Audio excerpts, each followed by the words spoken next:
আমি সৌরভ পাল বললাম, ওর মুখে যদি প্রস্রাব করলে ও বেঁচে যায়, ওর মুখে প্রস্রাবও করবেন না। কীর্তন শুনে গেলাম, মানুষ হতে পারলাম না। কারণ আমরা জন্মের পরে আমাদের মা বাবারা আমাদেরকে নষ্ট করেন। তাহলে মা বাবারা রাগ করতে পারেন, রাগ করবেন না গো। কেন নষ্ট করেন? আপনাদের কথা বলতেছি না, বয়স্ক যারা আছেন আপনাদের কথা না। আপনারা কৃষ্ণ ভক্ত সন্তান জন্ম দিচ্ছেন বলে, গর্ভে ধারণ করেছেন বলে আজ বাবারা বসেছে। আপনাদেরকে আমি বলি নাই।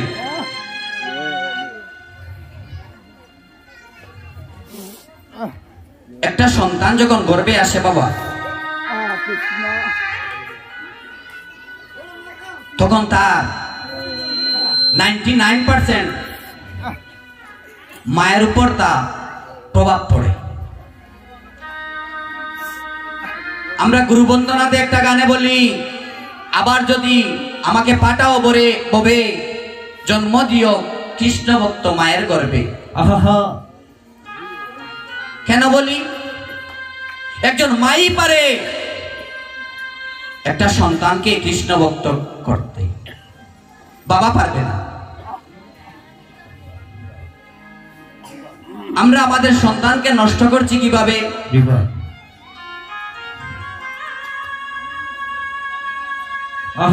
যখন আমরা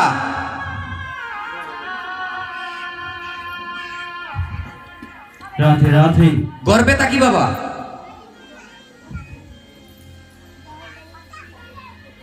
সপ্তম মাস অষ্টম তিথির পর আমাদের চক্ষু নাসিকা খুলে যায়। মায়ের গর্ভে থেকে মা যে কথাগুলা শ্রবণ করে, সেই কথাগুলা আমরাও শ্রবণ করি। মা যে কথাগুলা শ্রবণ করে, সেই কথাগুলাই আমরা হৃদয়ঙ্গম করি। যখন সপ্তম মাস অষ্টম তিথির পর মা যখন যা শ্রবণ করে, তার সন্তানই শ্রবণ করে।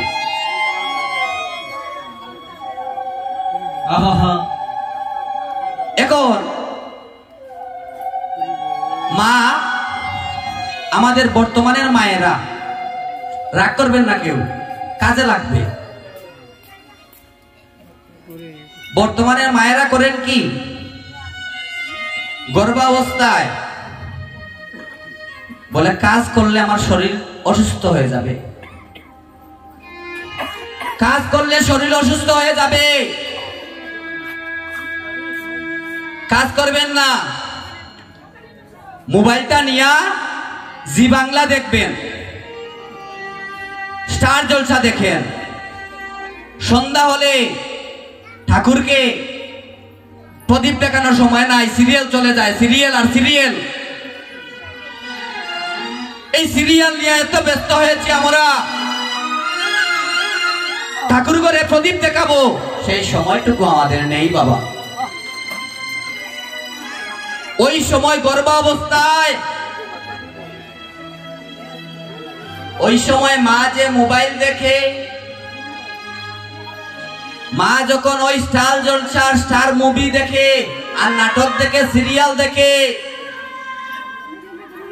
ওই সন্তান জন্ম নেওয়ার পরে কি করে জানেন? ওই সন্তান আর মোবাইল ছাড়া ভাত খেতে চায় না। ওই সন্তান মোবাইল ছাড়া ভাত খেতে চায় না, কারণ আপনি তাকে শিক্ষাটা গর্ভ অবস্থায় দিয়েছেন। না হলে এই ছোট্ট বাচ্চা মোবাইল চিনবে কিভাবে? তাই ওই সময় গো মা, আমার মায়েরাকে বলছি, বারবার আমি স্মরণে ধরে বলছি, আপনারা ওই সময়টুকুতে কৃষ্ণ কথা শুনবেন, গৌর কথা শুনবেন, গীতা পাঠ শুনবেন, ভাগবত পাঠ শুনবেন। যদি ভালো না লাগে, ওই যে আমার মতো কিছু কীর্তনিয়া আছে না, তামাইল গায় আর বাউলা কীর্তন গায়, ও বাউলা কীর্তনও শুনবা, এবারেও লাভ হইব। কিন্তু ওই সন্তানটা যদি কুসন্তান হয় মা, তাহলে ধর্ম ত্যাগ করবে। এর চেয়ে কষ্টের জিনিস আর কিছু নাই। যখন কেউ শুনি যে ধর্ম ত্যাগ করেছে, ওই সময় আর নিজেকে আর কন্ট্রোল রাখতে পারি না। যদি কেউ ধর্ম ত্যাগ করে একটা কথা বলে যায়, সে ইসলাম ধর্মের হোক হিন্দু ধর্মের হোক, সব ধর্ম সমান। যদি একটা লোক এখানে অ্যাক্সিডেন্ট করেছে, তার মুখের মধ্যে যদি আমি জল দেই, তাহলে সে বেঁচে যাবে। যে কোনো মানুষকে আপনি জল দিয়ে রক্ষা করবেন, তাকে বাঁচাবেন। কিন্তু যদি কেউ হিন্দু ধর্ম ত্যাগ করে, সনাতন ধর্ম ত্যাগ করে, আর ওই লোকটা যদি রাস্তার মধ্যে ছটফট করে, আমি সৌরভ পাল বললাম, ওর মুখে যদি প্রস্রাব করলে ও বেঁচে যায়, ওর মুখে প্রস্রাবও করবেন না, ও মরে যাক। ও মরে যাওয়ার জন্য জন্ম হয়েছে। ওর মুখে প্রস্রাব দিলে যদি ও বেঁচে যায়, ওকে বাঁচাবেন না। অন্য ধর্মের কেউ যদি হয়, ওকে বাঁচাবেন। কিন্তু যদি সনাতন ধর্ম ত্যাগ করে, ওর মুখে প্রস্রাবও করবেন না, আমি করবো না।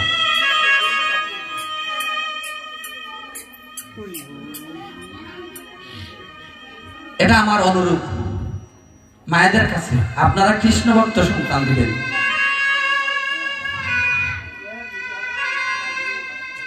ভগবান প্রায় 5000 বছর আগে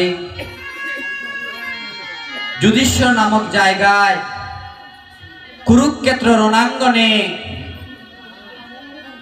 ওই মাস ছিল অগ্রহায়ণ মাস। অগ্রহায়ণ মাসের মুখ্যদা একাদশীর ত্রয়োদশ তিথিতে, ওই বার ছিল রবিবার, সকাল আনুমানিক 8 ঘটিকার সময় পরমেশ্বর ভগবান শ্রীকৃষ্ণ আমার অর্জুনকে গীতা জ্ঞান দান করেছিলেন। উলুদনি গীতা বাড়িতে কে জন্য?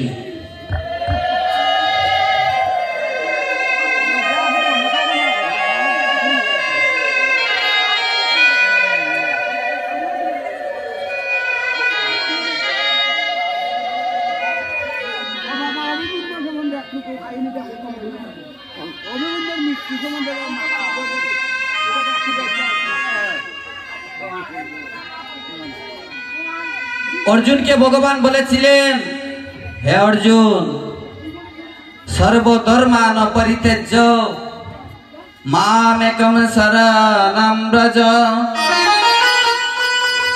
অহং তং সর্ব পাপঘ্নং মুক্ষয়িষ্যামি মা শুচো।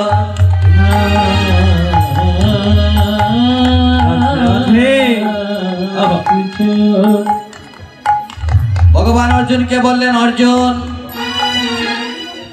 তুমি সকল ধর্ম পরিত্যাগ করে তুমি আমাতে শরণাগত হও, তুমি আমাকে ভজন করো। তুমি যদি আমাতে শরণাগত হও, তাহলে তোমার সকল পাপ বিনষ্ট করিয়া তুমি আমার দাম প্রাপ্ত হবে। নিতাই গৌর সীতানাথ প্রেমানন্দে।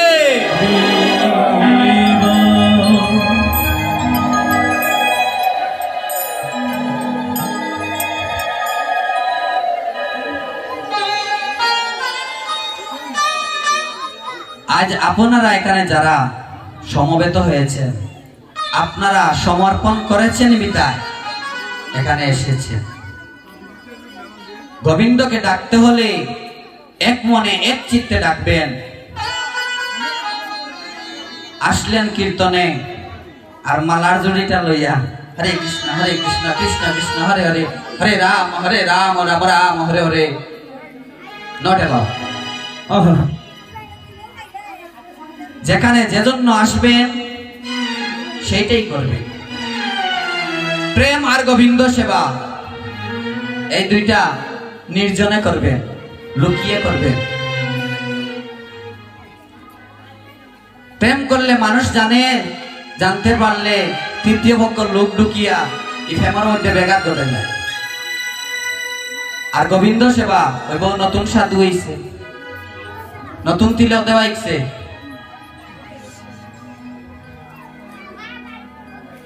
দেখুন, আপনাদেরকে যে বলেছিলাম একটু আগে যে আপনারা যা শ্রবণ করবেন সন্তানও তা শ্রবণ করবে।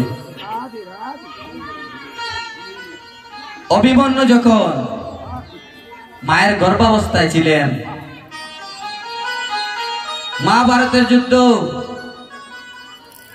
ভগবানের বাগনা অভিমন্যু যখন মায়ের গর্ভে ছিলেন, তখন একদিন অর্জুন ওনার স্ত্রীকে কিভাবে চক্রবাহুর ভিতরে ঢুকতে হয় আর কিভাবে চক্রবাহু থেকে বাইরে হতে হয়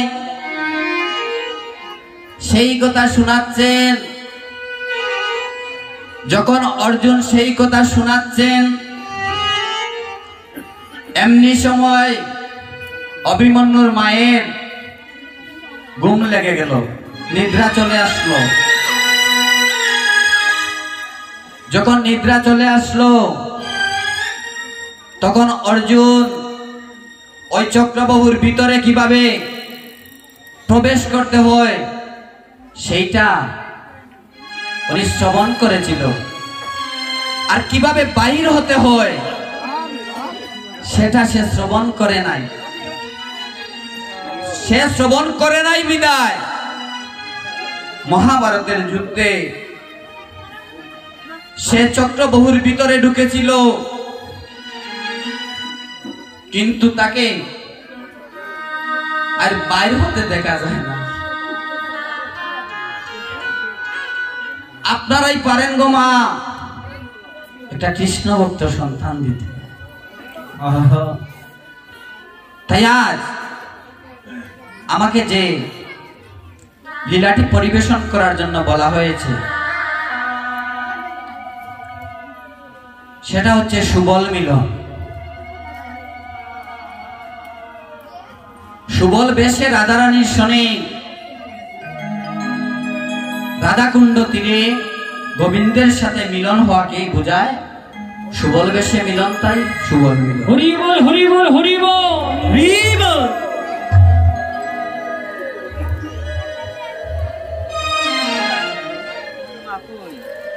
ইতিপূর্বে আপনারা যে লীলাটি শ্রবণ করেছেন সেটি ছিল গমন গোষ্ঠ। আমাদের জীবনের দুইটা গোষ্ঠ আছে বাবা, একটা হলো আসার গোষ্ঠ, একটা হলো যাওয়ার গোষ্ঠ। একটা হলো আসার বেলা, একটা হলো যাওয়ার বেলা।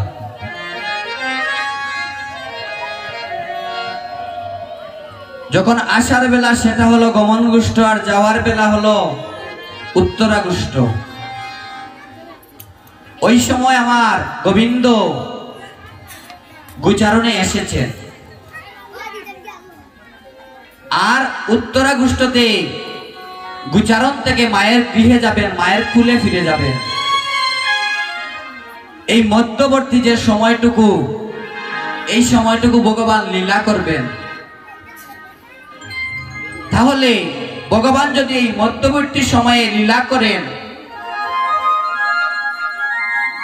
আমাদের জীবনের সাথে সেই লীলার একটা মিশ্রণ আছে, একটা সম্পর্ক আছে। সকালবেলা যখন ভগবান এসেছেন গোষ্ঠে, আর আমরা এসেছি এই মানব জীবনে, বিকালবেলা যখন ভগবান চলে যাবেন গোষ্ঠ থেকে, আমরা চলে যাব আমাদের আপন দেশে।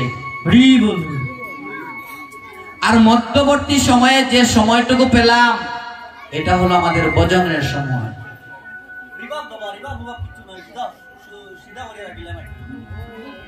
রাধে ও ভাই হরি বল আমরা প্রতিদিন আইতাম। রাধে রাধে জগৎ রাধে। আমাদের এটা হচ্ছে ভজনের সময়। যদি আমরা এই ভজনের সময়টুকু কাজে লাগাতে না পারি তাহলে বৃদ্ধ বয়সে আর কৃষ্ণ নাম নিয়ে লাভ হবে না। অন্তকালে চ মামেব সরমুত্তাকলরবম, অন্তকালে চ অন্তিম কালে ভগবান বলেছেন অন্তিম কালে যে আমাকে স্মরণ করে দেহ ত্যাগ করে সে আমাকেই প্রাপ্ত হয়, এই বিষয়ে কোনো সন্দেহ নেই। এখন অন্তিম কালে যদি কৃষ্ণ কথা গৌর কথা আপনি বলেন, আপনার যদি অভ্যাস না থাকে বাবা, আপনি কখনো বলতে পারবেন না। তাই আপনাকে অভ্যাস করতে হবে। কখন অভ্যাস করতে হবে? যখন থেকে আপনার পথ চলা শুরু হবে, যখন থেকে আপনার বদন থেকে কথা বলা শুরু হবে, সেই দিন থেকে আপনাকে কৃষ্ণ নাম শুরু করবেন। দেখবেন এটা বাস্তব প্রমাণ হচ্ছে। একজন লোক আটা বিক্রি করত, একটা লোক আটা বিক্রি করত। রাত্রে তখন ঘুমাচ্ছিল। এইসব গল্প আমার বলতে ভালো লাগে না, তারপরেও বলতে হয়। রাত্রে ঘুমাচ্ছিল, সে দিনের বেলা যখন আটার গুদামে গেল আটা কিনতে, বলতেছিল আটা দে, আটা দে, আটা দে। আর রাত্রে যখন ঘুমাচ্ছিল তখন ঘুমের মধ্যে বলতেছে আটা দে, আটা দে। তার স্ত্রী মনে মনে চিন্তা করছে, খালি তাই না আটা দে, মানে একটু আটা গড়টাকে আনিয়া আতর মধ্যে দিছে। আবার ভাই আটা দে, হয়তো মনে হয় ই আটার কথা কইলে না, একটু সুপার গ্লু লাগাই দিলে, একটু সুপার গ্লু লাগাই দিল। এখন ঘুম থেকে উঠিয়া দেখে সারা তো শর্ট লাগাই। ঘুম থেকে উঠিয়া কই কি অবস্থা, তুমি রাইট কইলে আটা দে, এলে কি তুমি আটা দিছি, তুমি কইছো না হইছে না, কইছো আটা দিতাম, আবার আমি আটা আনিয়া দিছি, সুপার গ্লু লাগাই দিছি। যদি আপনি কৃষ্ণ নামে, যদি গৌরী নামে একবার নিজকে সমর্পণ করে দিতে পারেন, যদি সঠিক সময়ে যদি গৌর নামে নিজকে অর্পণ করে দিতে পারেন, তাহলে ওই শেষের দিনে ওই গোবিন্দই আপনাকে নিজে বইটাবে, আপনাকে ভব নদী পার করে দিয়ে যাবে। আহা